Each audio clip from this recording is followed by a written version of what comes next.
Hello. क्या हुआ?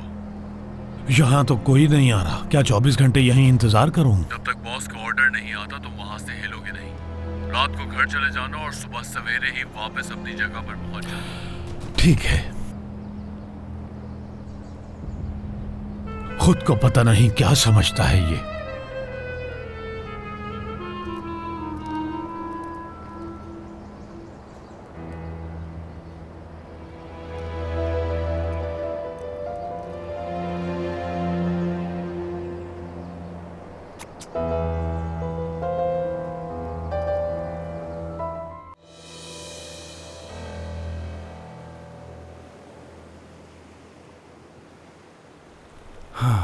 नसरीन, मुझे देर हो रही है।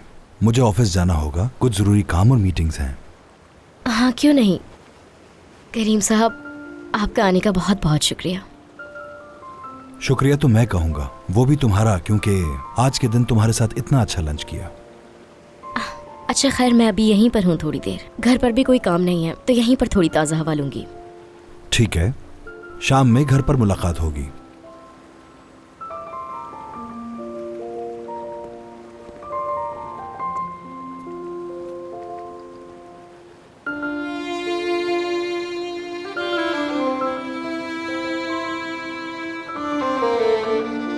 क्या है ये सब?